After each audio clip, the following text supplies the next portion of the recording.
नमस्कार, आप देख रहे हैं बी न्यूज़ 24 और मैं हूं दीपक कुमार। जैसा कि आप पिछले 2-4 दिनों से मेरे चैनल के माध्यम से आप देख रहे होंगे कि मैं इस समय उत्तरकाशी जिले के चौपर धाम श्यामवन उत्तर द्वारका में हूं और यहां पर एक जो कार्यक्रम का आयोजन किया जा रहा है और जो आयोजन करता है जो पूज्य गोपाल मणि जी, और यहाँ पर जो कार्यक्रम है गोपाल गौ महोत्सव गौ प्रतिष्ठा पीठ लोकार्पण समारोह। और आप देख सकते हैं कि यहाँ पर बहुत दूर दूर से लोग आए हैं, भक्तजन आए हैं, श्रद्धालु आए हैं। और जो हमारे परम पूज्य जो गुरु जी हैं, इनका एक ही विजन है, एक ही सपना है कि हमारी गौ माता को राष्ट्र माता की दर्जा दिया जाए। इसके लिए पूरे जोर शोर से पूरे देश भर में इन्होंने अभियान चलाया है गौ माता की रक्षा के लिए। और गुरु जी के बहुत सारे अनुयायी हैं। और मैं आपको बता दूं, जाते हुए मैं हो सकता है इस जगह का मैं दुर्गम रास्ता, ये जो विगम जो मार्ग है उसको भी मैं दिखाऊंगा कि आदमी यहाँ मतलब आने में बहुत सारी कठिनाइयाँ हैं, बहुत सारी मुश्किलें हैं। उसके बावजूद उस कठिनाई मुश्किलों को पार करके लोग यहाँ पर आते हैं। 2 दिन 4 दिन 5 दिन यहाँ रहते हैं, गुरु जी का प्रवचन सुनते हैं। इनका जो बातें हो तो अपने दिलों में रख करके अपने गांव को जाते हैं, अपने समाज में जाते हैं, अपने लोगों को बोलते हैं। तो चलिए, ऐसे तो गुरु जी कोई परिचय का मोहताज नहीं है। इनको आज के टाइम में पूरा हिंदुस्तान क्या विदेशों तक इनकी ख्याति प्राप्त हो गई है, क्योंकि ये गौ माता की रक्षा की बात करते हैं। गौ माता की रक्षा की बात तो सभी करते, पर ये दिलो जान से करते। तो सबसे पहले हम गुरु जी का अपने चैनल में स्वागत और अभिनंदन करते हैं। प्रणाम। गुरु जी, ये बताएं, आपका जो ये सपना है, ये पहले तो आप व्यास थे और कथावाचक किया करते थे। इस तरह का जो मन में ये भावना कब आया और कैसे आया कि गौ माता की रक्षा के लिए बीड़ा उठाया जाए और एक पूरे हिंदुस्तान में क्रांति लाया जाए? हम लोग वेद पुराण धर्म शास्त्र सनातन को मानने वाले लोग। हमने वेदों से पूछा कि गाय क्या है, तो वेदों ने कहा कि गाय गायत्री है और वेदों की माता है। हमने उपनिषदों से पूछा गाय क्या है, उपनिषदों ने कहा गोस्तु मात्रा न विद्यते, गाय की बराबरी कोई नहीं कर सकता। हमने रामायण से पूछा कि गाय क्या है, तो राम कथा कलिकामत गाय, साक्षात राम की कथा गाय ही है।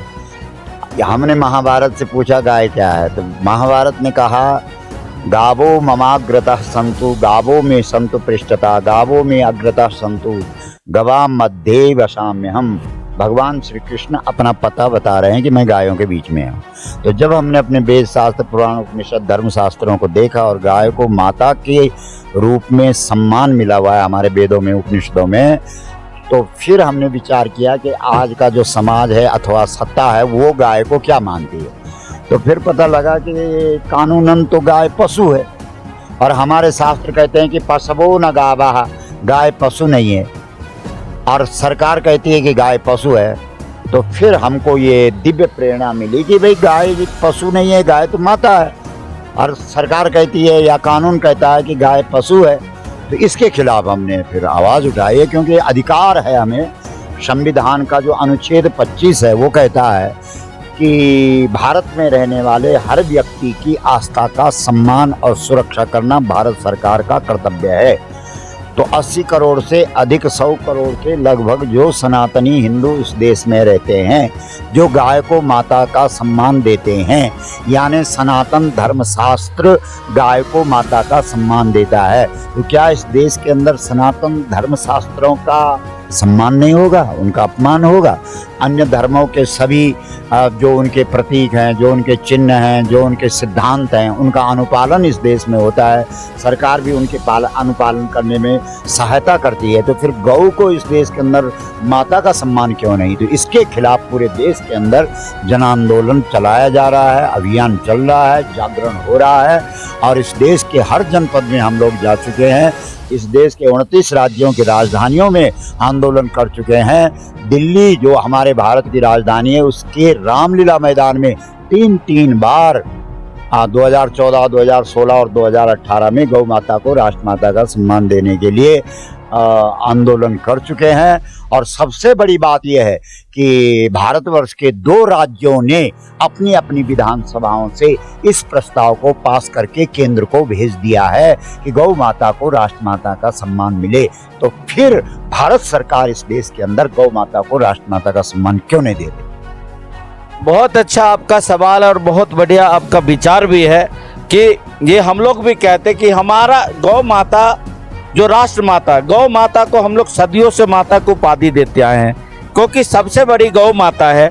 और अभी कल मैंने आपका एक प्रवचन भी सुना, जब आप अपने प्रवचन में कल आपने गौ माता को सीता माता से आपने जोड़ा था, सीता माता की संज्ञा दिए थे कि सीता जी जब धरती से जन्म ली तो वो भी गौ माता है। ऐसा है कि हमारे यहाँ सीता हो या द्रौपदी हो, ये किसी माँ के कोख से पैदा नहीं हुई है। तो हम आधी बात समझ जाएं और आधा ना समझें, ऐसा कैसे हो सकता है? जब माँ की कोख से सीता पैदा हुई ही नहीं तो सीता कौन है फिर?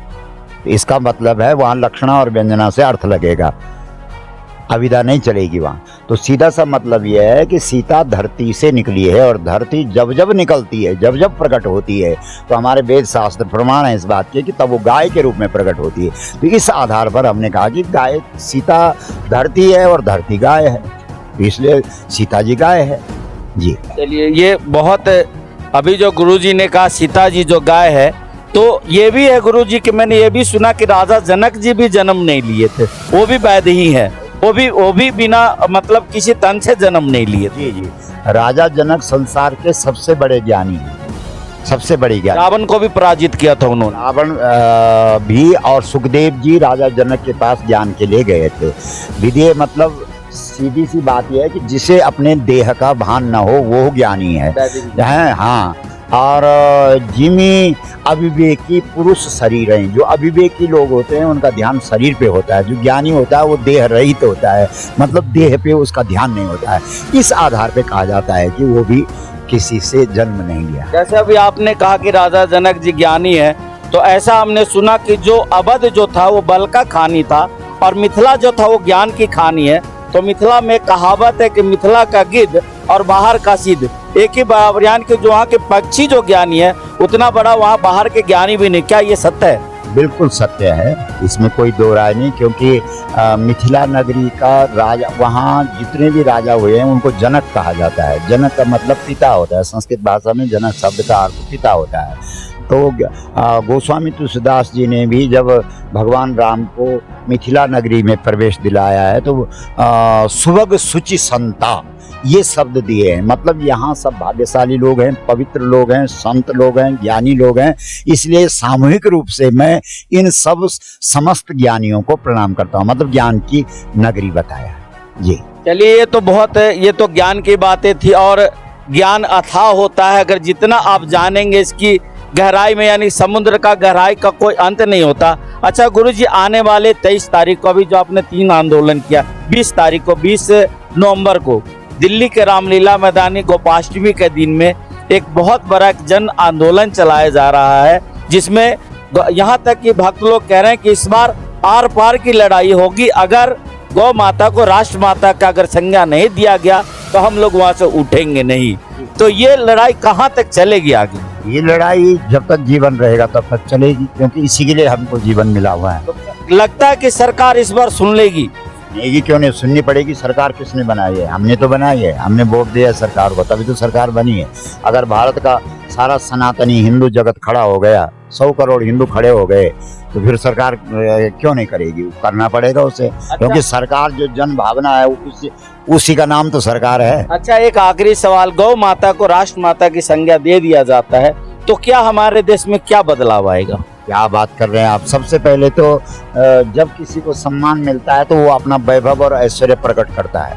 तो गाय में 33 करोड़ देवताओं का निवास है, लेकिन आज उसको पशु समझ करके तिरस्कृत किया गया है, उसका अनादर हो रहा है, इसलिए उसने अपनी जो दिव्य शक्तियां हैं उनको गुप्त कर दिया है। सबसे पहली बात तो ये होगी कि जब गौ माता को राष्ट्र माता का सम्मान मिलेगा तो वो अपनी शक्ति को प्रकट करेगी और भारत संसार का जैसे सबसे पहले सिरमौर था, विश्व का गुरु था, वही हो जाएगा। और ऐश्वर्य वैभव और धन और संपत्ति। गोमयी बसते लक्ष्मी, गाय के तो गोबर में लक्ष्मी जी का निवास है। तो उस लक्ष्मी क्या चीज ऐसी नहीं होगी जो गाय से नहीं मिलेगी, सब कुछ परिवर्तन हो जाएगा। और जो वैदिक काल का भारत है उसका दर्शन पूरी दुनिया करेगी। अच्छा बाबा, आपके स्थान को चौपर धाम श्याम वन क्यों कहा जाता है? क्योंकि यहाँ भगवान श्री कृष्ण द्वारिका से यहीं आए थे और यहाँ गौएं चराई थी। यहाँ गंगू रमोला था, उससे जगह ली थी गाय चराने के लिए। भगवान श्री कृष्ण ने द्वारिका के बाद भी गौ चराई है, या तो वृंदावन में गौएं चराई हैं या यहाँ इस श्याम वन में। इसलिए श्याम ने इस वन में गंगू रमोला से जगह मांगी और गौएं चराई, इसलिए इस वन का नाम श्याम वन। ऐसा सुनते कि यहाँ अप्सराएं भी आसपास में है। बिल्कुल, यहाँ जो जितू बगवाल है उन अप्सराओं से ही उनको जो है अप्सराओं ने भी उनको अपने साथ ले गया था। तो ये अप्सराओं का क्षेत्र भी है, वन देवियों का भी क्षेत्र है, मातृकाओं का भी क्षेत्र है और सिद्धों का भी क्षेत्र है। बड़े बड़े सिद्ध इस वन में आज भी लोगों को दर्शन देते हैं जब कोई उपयुक्त अधिकारी पात्र मिलता है। चलिए, बहुत बहुत धन्यवाद है। ये हमारे जो गुरुजी थे गोपाल मणि जी। और आने वाले जो 20 नवंबर को हम लोग जो है रामलीला मैदान का भी दृश्य, गोपाष्टमी के दिन जो 20 नवंबर का दिन है गोपाष्टमी का, उस दिन भी हम आपको रामलीला मैदान में अपने चैनल के माध्यम से दिखाएंगे कि सरकार तक कितना प्रबल आवाज पहुंच रहा और हमारे जो देश के जो हमारे प्रधानमंत्री जी हैं वो कब तक कानों में तेल डाल के सोते हैं, कब वो जगेंगे, कब हमारी गौ माता को राष्ट्र माता की उपाधि देंगे। तो चलिए, इसी शुभकामना के साथ हम सभी लोग आने वाले 20 नवंबर को रामलीला मैदान में मिलते हैं। इसी के साथ में आज का ये कार्यक्रम मैं यहीं पे समाप्त करता हूँ। नमस्कार, धन्यवाद। अगर आप ये वीडियो YouTube पर देख रहे हैं तो हमारे चैनल को सब्सक्राइब करें और बेल आइकन को दबाना ना भूलें। अगर आप Facebook पर ये वीडियो देख रहे हैं तो हमारे पेज को लाइक करें।